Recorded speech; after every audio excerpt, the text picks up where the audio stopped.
The 993, just out of all of the body styles of the 911, is just something special. It's just got the right curves and a very modern look, a very clean look, but still harkens back to that really classic Porsche beauty. My husband and I owned a couple of other 993s before we had this car, and we loved them, and they were beautiful cars. But at a certain point in time, my husband started talking about the Speedster models. One day he found a 993 that the conversion had begun on a Speedster, and I saw it, and I saw just the joy in his eyes over finding this car, and he explained to me how rare they were. And so we said, all right, let's check it out, and went down and took a look at it, and about a week later it was in our garage.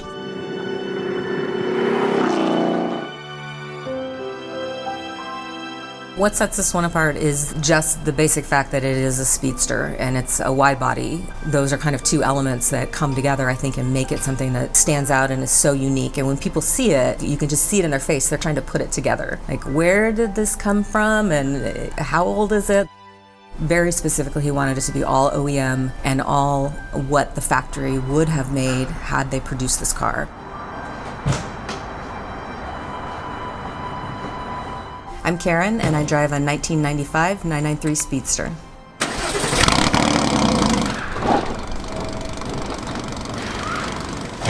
It is one of one, but technically it would be one of none because the factory never actually produced this off of the line and sold it to customers. The factory only produced one, and it was one that was made for Butzi Porsche. That one was a real inspiration, and then a few years later, Jerry Seinfeld bought a 993, sent it back over to the factory, and had the conversion done to turn it into a Speedster. So those were the only two that were really out there and kind of well known, and so my husband referenced those a lot. He happened to come across a photo of Seinfeld's, and it had a for sale sign on it at the time, and so he was able to get in touch with Jerry Seinfeld's broker and talk to him, and Jerry had decided in the meantime that he didn't want to sell the car, and so we just asked his broker, if you wanted to produce a car like this, how would you go about doing it? And he said, I would find the best donor car and then find the best parts you can and the best Porsche certified master technician and start going from the ground up.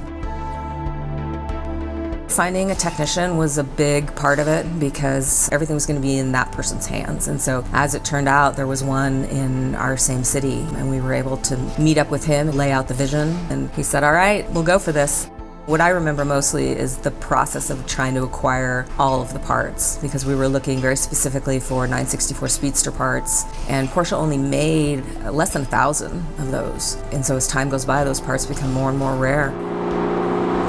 You get in and you fire it up, and it just kind of moves through your whole body when you hear that sound. And it's the same thing on the road. Your senses are all working together right then to just deliver that experience and that joy that we get. It's taking you somewhere else, and it doesn't really matter where that is at the moment, but it's a break from everything else that's going on in life.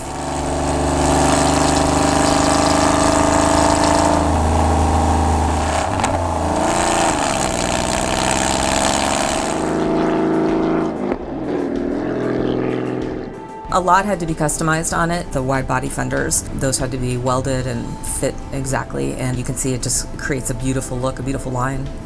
The interior is all done in carbon fiber, and that was something that we were able to find the gentleman in Germany who actually had done the carbon fiber work for the Porsche factory. That's one thing that when I get in it and I see it, it's just unique, and really love that part. We got new wheels for it, and they're Speedline wheels. They're magnesium centers, and so it really keeps with that lightweight theme. The technician that we had working on it was able to disassemble some Turbo S vents to make sure that everything was done perfectly and to spec. On the carbon fiber, there's a little Speedster script, so that's just a little classic touch, I think. The door sills have Speedster script on those as well. And one thing that's kind of funny is Porsche never made a 993 badge, and so my husband was able to get a 968 badge and cut it just right and create a 993 badge. So that was a very specific little tweak that we did. There's just little hints of things that you find around the car that are little finishing touches. The way that it's put together with the Speedster humps and the windshield rake back, you feel like you're in a little enclosed cockpit. Those seats that just mold right around you, and the car grabs the road. It doesn't have a stereo. We don't need one. Wouldn't listen to it anyway.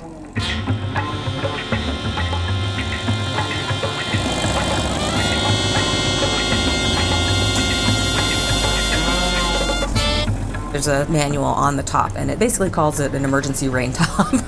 Porsche never really intended, I think, for Speedsters to live with their tops up. Most of the time you want that feeling of just the wind on your face and hearing, the sound of the car and just everything so close to you right there.